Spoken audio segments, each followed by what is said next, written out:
My pronouns are, thank you, are he, him. I was asked to share some reflections about the season. So for me, autumn is a season of change and contrast. Deciduous trees and vegetation change colors practically overnight once the mercury makes a substantial dip and the nights begin to get a little bit longer. Animals seem to become frantic and are in constant motion preparing for the challenges that winter brings, or they migrate south to warmer climates. As the Earth tilts, new constellations are revealed, and familiar constellations disappear, obscured by the horizon. No other season is quite so dramatic and vibrant. This autumn, as I reflect about the goings-on in the world and our country, I'm grateful that I'm reminded that as humans, we all possess the capacity to reevaluate our lives, our prejudices, and our values. But, unlike autumn, we can make these changes anytime and anywhere. Any of us has the capacity to make radical, dramatic changes in our lives at any time, which is one of the most beautiful opportunities we have in this life, to improve. And it can be just as beautiful and rewarding, if not more so, as witnessing autumn. At this point in my life, there is a duality, a bittersweetness to the Thanksgiving holiday that has resulted from years of reflection and reevaluation.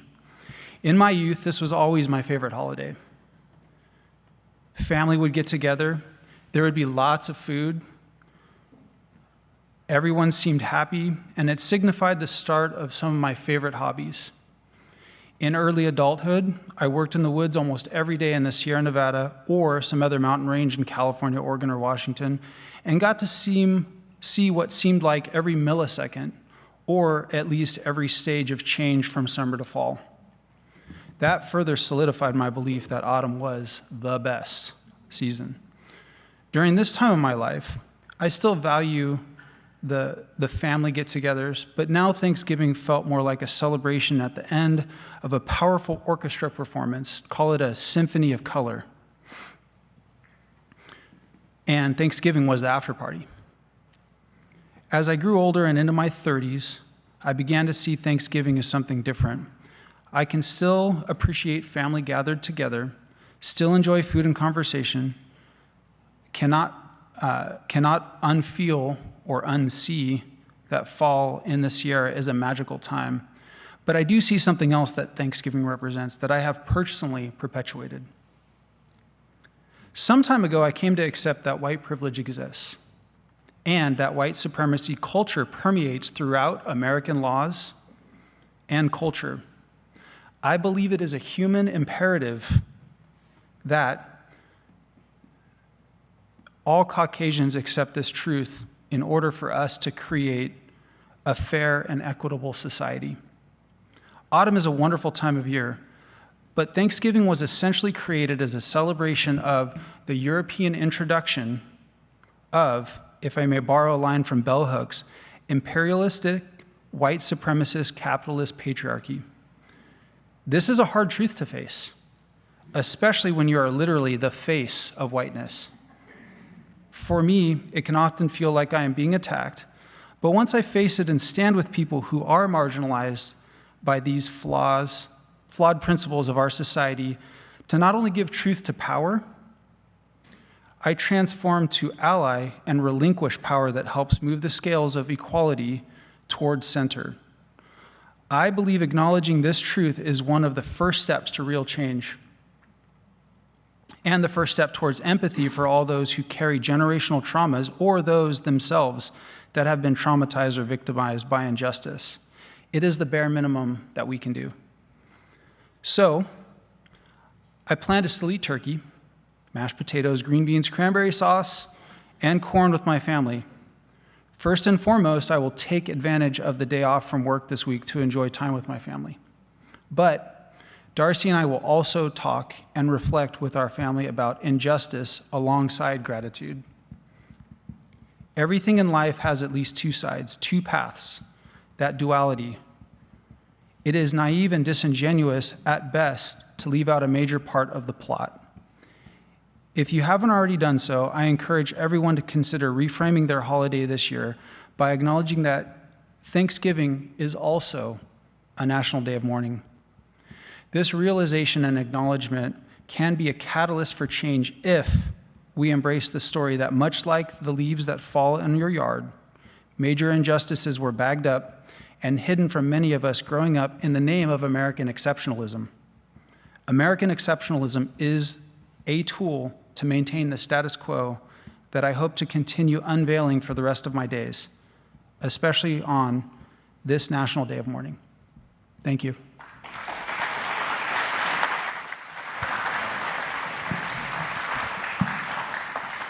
Hello. Hope you guys are doing good so far today. My name is Jamie Jones, and my pronouns are she, her. I'd like everyone to close their eyes for just a moment. Imagine you are sitting down to a Thanksgiving dinner, and your plate of food is before you.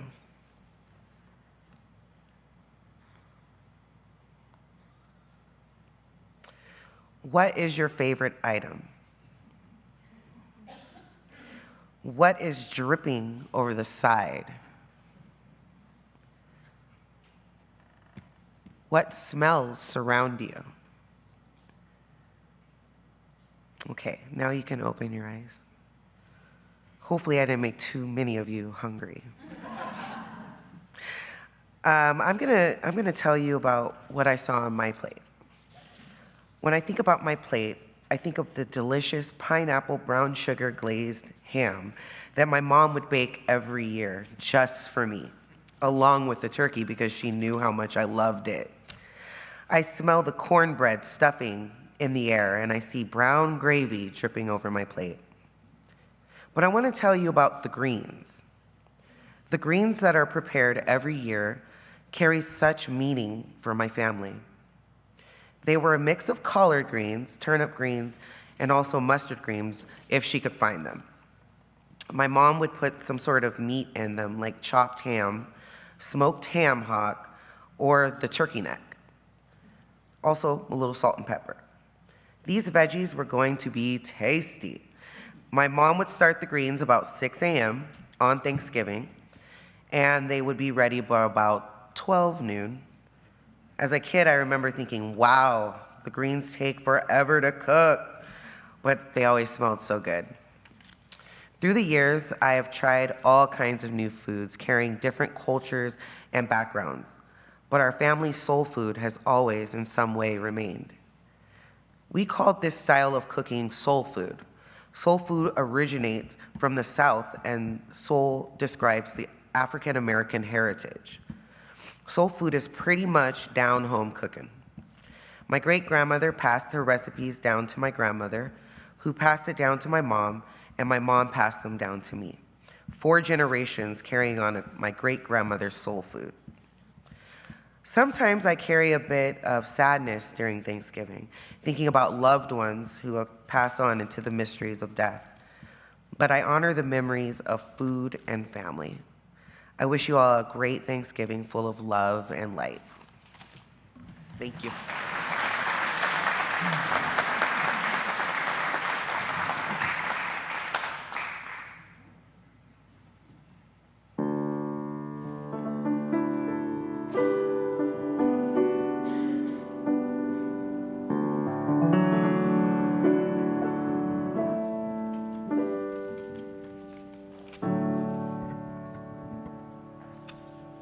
Sorry, I was so slow it required traveling music.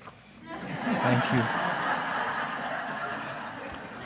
I'm Ken Ma. My pronouns are he, him, and his. Good morning and buenos dias. Thanksgiving's long been my favorite holiday. The weather's cooler, it feels cozy to dress up warmer, and there's the promise of Christmas without most of the frenzy. It is an occasion when we can gather with our loved ones in gratitude and celebration. No presents or cards are expected, and one expresses thanks for the bounty they've enjoyed in life and their hopes for the coming days. For me, it can be an affirming and reflective time.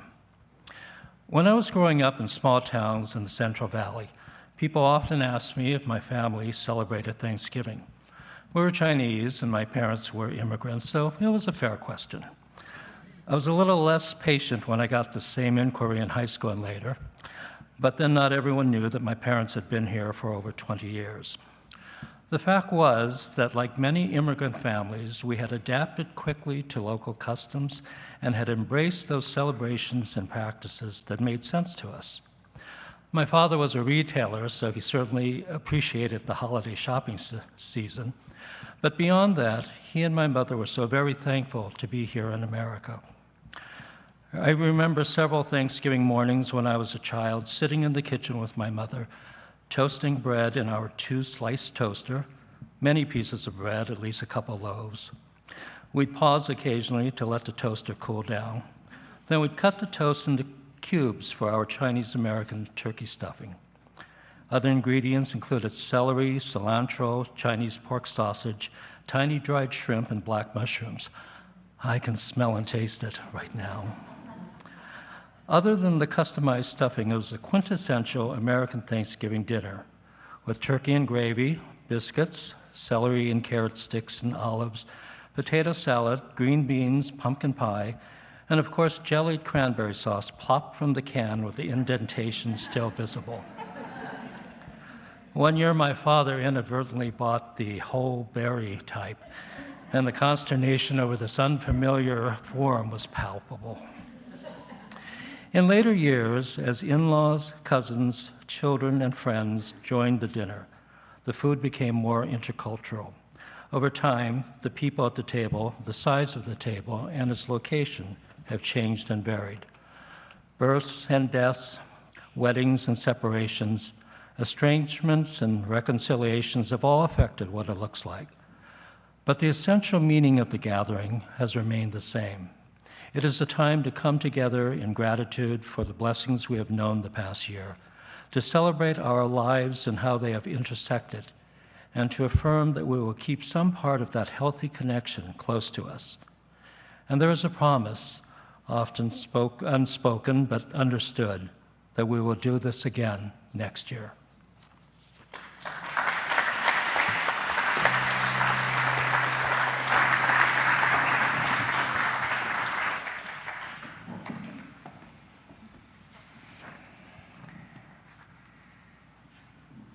Ken, I loved your last line, and there is a promise, often unspoken but understood, that we will do this again next year.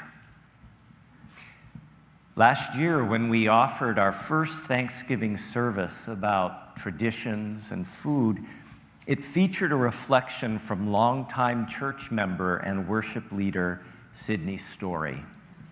At the end of the service last year, there was a promise, unspoken but understood, that Sydney would do it again next year. But 3 months ago, in late August, our Sydney had a terrible fall and unexpectedly passed into the mysteries of death. Today, our worship arts team wants to honor Sydney. We have video from last year's Thanksgiving service. And once again, we welcome the incomparable Sydney Story to tell us about her Thanksgiving tradition.